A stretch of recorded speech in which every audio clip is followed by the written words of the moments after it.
త్రివిధ పాఠశాలల్లో ఘనంగా రాజ్యాంగ దినోత్సవం. నూజివీడులోని త్రివిధ పాఠశాలల్లో మంగళవారం భారత రాజ్యాంగ 75వ దినోత్సవ వేడుకలను ఘనంగా నిర్వహించారు.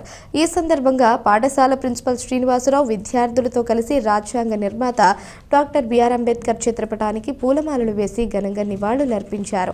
అనంతరం పాఠశాలలో సాంస్కృతిక కార్యక్రమాలను నిర్వహించారు. రాజ్యాంగ నిర్మాత డాక్టర్ బిఆర్ అంబేద్కర్ రాజ్యాంగ రచనలు భాగస్వామ్యులైన సభ్యుల వేషధారణలతో విద్యార్థులు ప్రదర్శన చేశారు. అనంతరం భారతదేశ సమగ్రతను, ప్రజాస్వామ్యాన్ని, సౌభ్రాతృత్వాన్ని కాపాడుతామంటూ విద్యార్థులు ప్రతిజ్ఞ చేశారు. Now I request our drafting committee chairman to speak some words. I as a citizen of India assume my faith in the universal principle of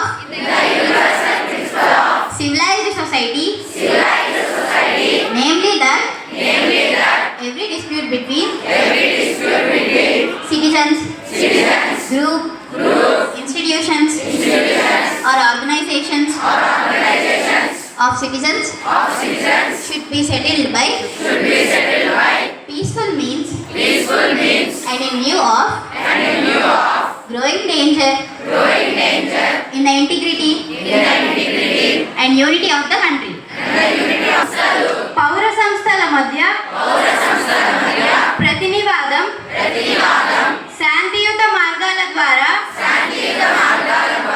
పరిష్కరించబడాలని నాగరిక సమాజం యొక్క సార్వత్రిక సూత్రంపై విశ్వాసాన్ని ధృవీకరిస్తూ దేశం యొక్క సమగ్రత మరియు ఐక్యతకు పెరుగుతున్న ప్రమాదం దృష్ట్యా భారతదేశంలో ఏ ప్రాంతంలోనైనా